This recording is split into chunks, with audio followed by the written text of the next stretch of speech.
So, Coach, let's talk about the process of coming to UCF. How has it been? How has the journey been? And when did you know UCF was the job for you?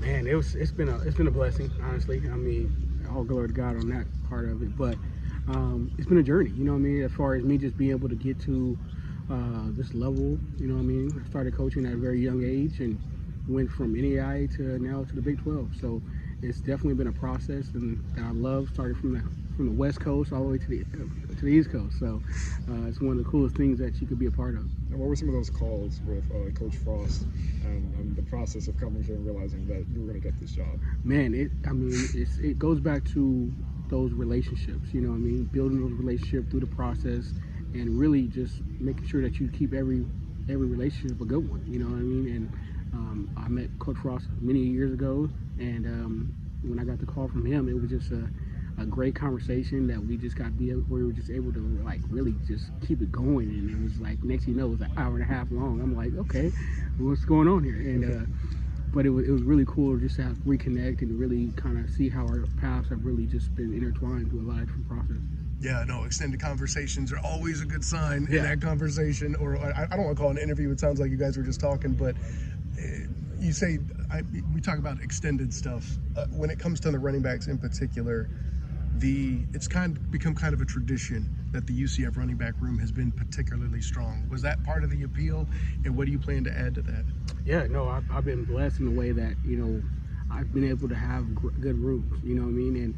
And it goes to the players, it goes to our system. I've been around some great coaches that have that mindset. You know, your program starts with the trenches, and it really does a great job of starting with those O-line up front, and then we set the tone with it, falling behind those guys. So I think that's where we all are in the same path and the same light of being able to go and know what it is that we're looking for. And when we talked about the trenches too, I don't know if you heard me ask Coach about it, but personally, you know, a lot of the beef coming out here in the recruitment I'm seeing here on the announcements and stuff, you have to be excited to have seen that concentration happen.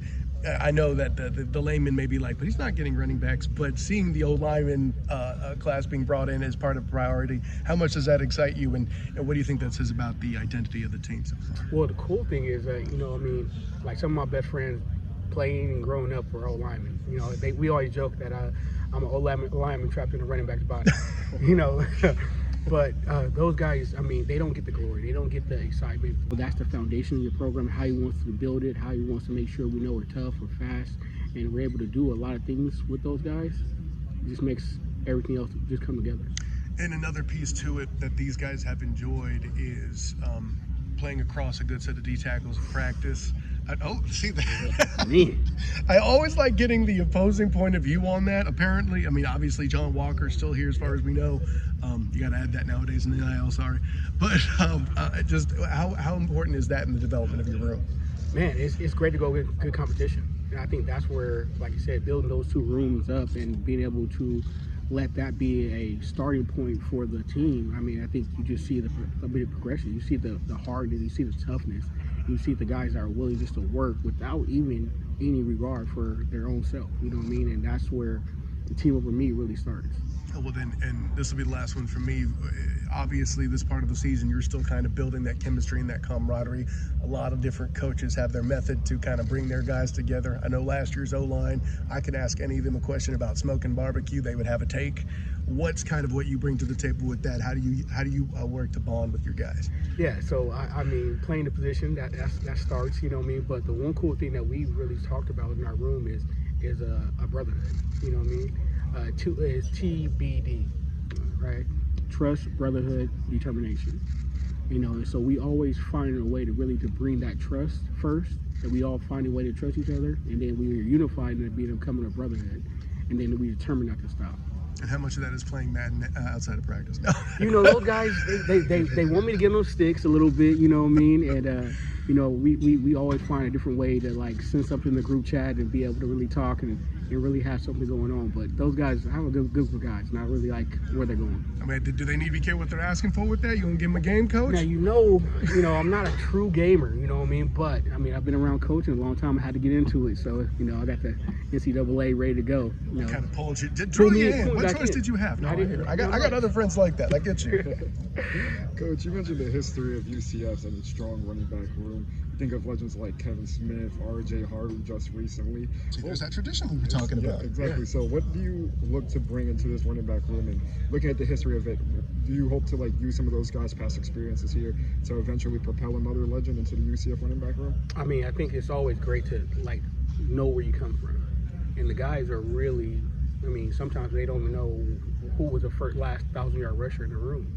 And for me, it's always been a great thing as far as pride in the position. Because the guys that actually played it and were in the trenches and were the guys that were having to make the cuts and fight for those extra yards, those are the guys that are really going to, show you and tell you what it was like.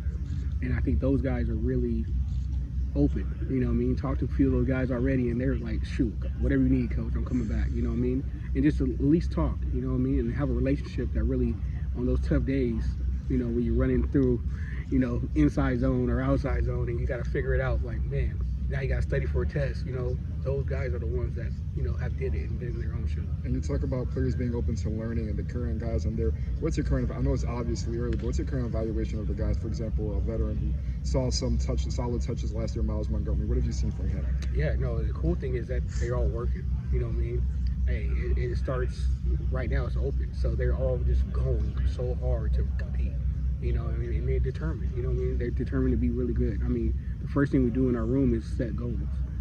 Not my necessary goals, their goals. And I want to know what that is for them, and I want to be able to say, hey, okay, now I'm going to hold you to this goal. And it really starts with those guys saying, hey, I want this. And how bad do we really want it? Let's go get it.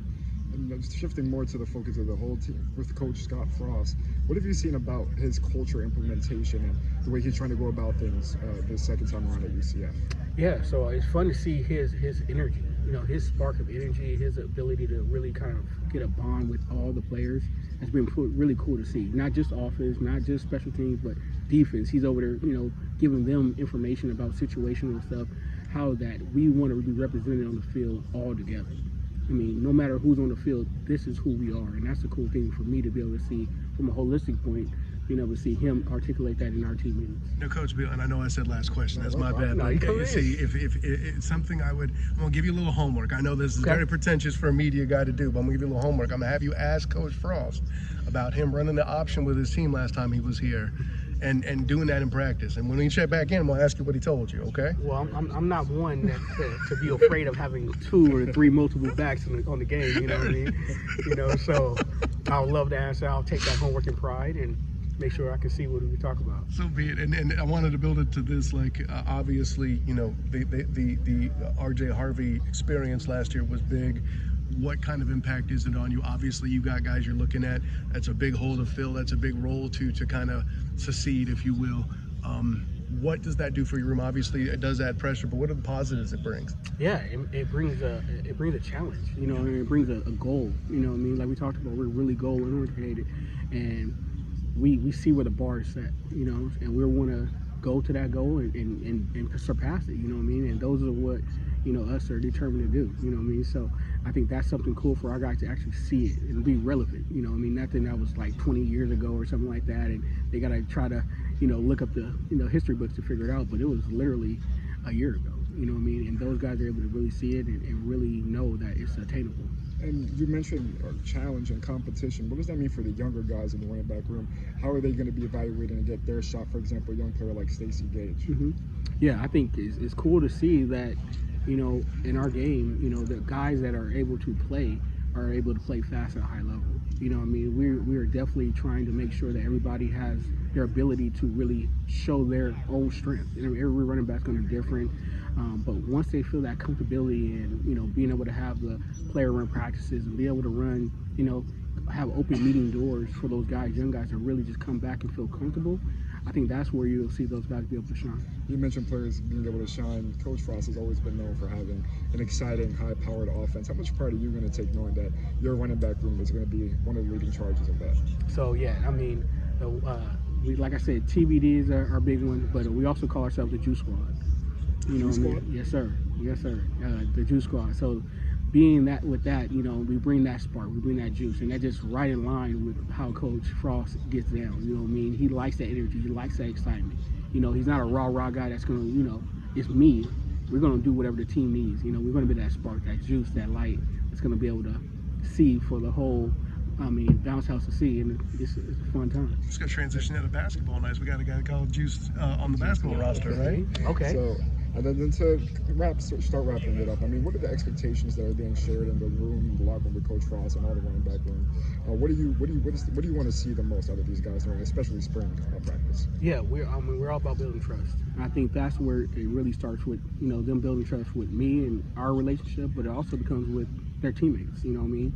Can they be dependable at 6 o'clock in the morning for weights? Can they be dependable for a walkthrough? Could they be dependable for the different situations that might come about, so that they are always say, hey, I know this guy has my back. And once it starts that way, everything else becomes fruition for them. That's good for me. And then, Coach, just your favorite part about UCF and the local Orlando area since you've been here? Man, the coolest part so far is I just came from Utah, so it was a little chilly out there. I was able to I had to go buy some new shorts because I don't really have that much short game, but that's been one of the coolest things, just to have, you know, the weather outside, you know, to being able to see the trees and the sunshine. That's awesome, you know what I mean? So that's been fun. When you discover the magic of open-toed shoes and flip-flops, you will be converted. I as a Florida native, sir. Open-toed shoes and flip-flops. I'm loving what I'm hearing. You know what I mean?